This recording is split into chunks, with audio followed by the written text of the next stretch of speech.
Right then, so if you've clicked on this, you're thinking, right, what is the ultimate mulch? And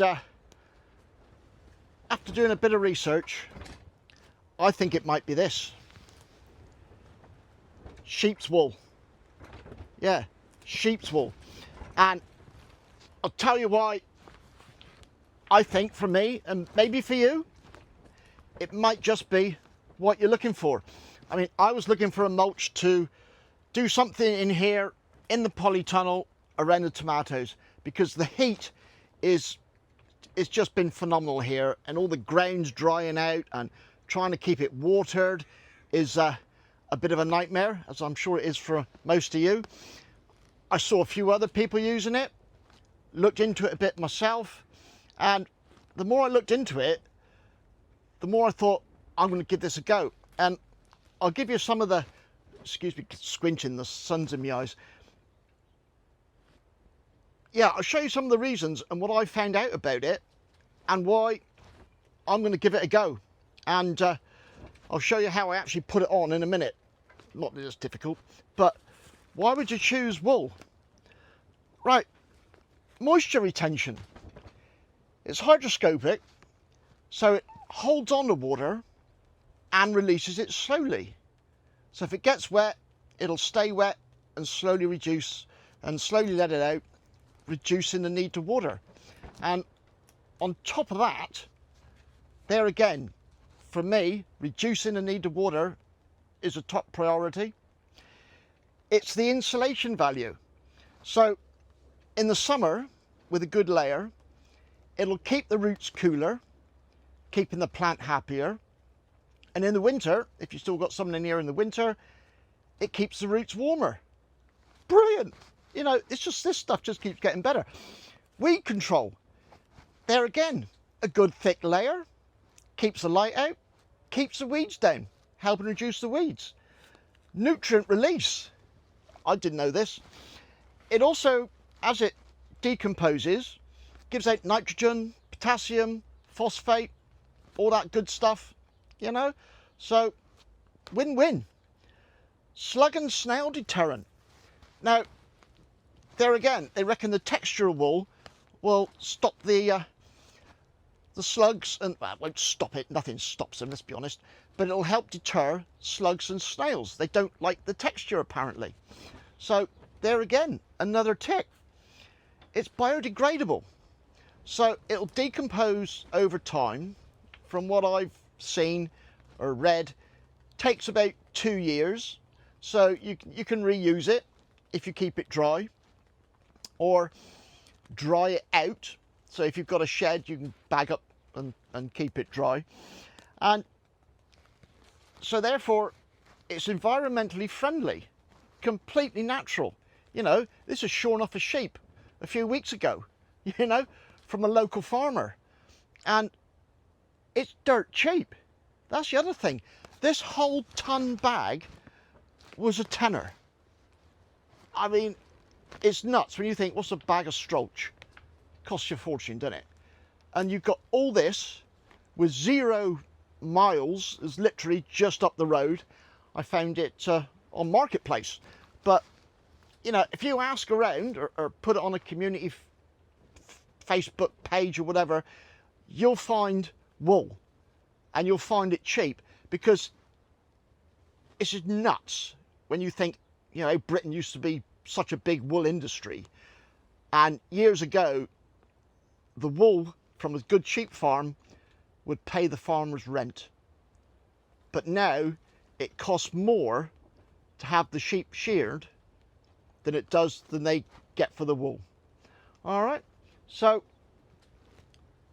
that's wool. That's what I think it could be, for me, the ultimate mulch. And I'll just show you how I'm using it. I have put some around some sunflowers outside, just to see how it behaves outside as well. And we'll go and have a quick look at that in a minute. So, that's it. Could this be the ultimate mulch? Let's go and show you what I do with it, and you'll see what I do with it. Right, let's move you to one of the beds. Right then, so this is how I'm applying it, and I haven't done it before, but I'm just doing it a way that sort of makes sense in my head. What I did was just give this bed a really good watering. Stirred it up and watered it again, so we've got a good amount of moisture in here before we even start, and just keeping the surface loose there again, that will help to reduce the moisture coming out of it, and it makes it easier for the water to penetrate in with a loose surface. That goes for outside as well. This doesn't make sense in my head. And with my tomatoes, I plant them with one of these deep watering tubes that I make up from just a bit of old square guttering with some holes in it. And because I've got those in place, I've got a bit of height around here, so even with the wool in position like this, because I've put down quite a thick layer, what's that, probably 2 or 3 inches of wool. Even with that amount of wool down, it's easy for me to water the plants by taking the top off my tube, watering down through there, or feeding down through there, and just putting the top on. Now, I did this bed, hopefully you can still see me, about a week ago, and if you pull the wool back, you can see the bed is still nice and moist underneath, and this has had no more top watering since I put the wool down, and I've just been watering the tomatoes, like I said, through the watering tubes. And I did lose one of my marigolds to slugs, so I replaced it, and there again I've got the wool around the marigolds as well, and since doing that, I guess the slug's still around here somewhere, I haven't managed to find it, nothing's touched it. So as far as the slug and snail prevention, that seems to work. Not much of a experiment, to be honest, because I think I only have one here somewhere, but since I've done this, I haven't had any trouble. So just as a summary, that's all I've done. Stir up the bed, give it a good watering, put about 3 inches of wool over the top, job done. And hopefully I won't have to touch this now till the tomatoes come out. I will just show you what I've done around my cucumbers.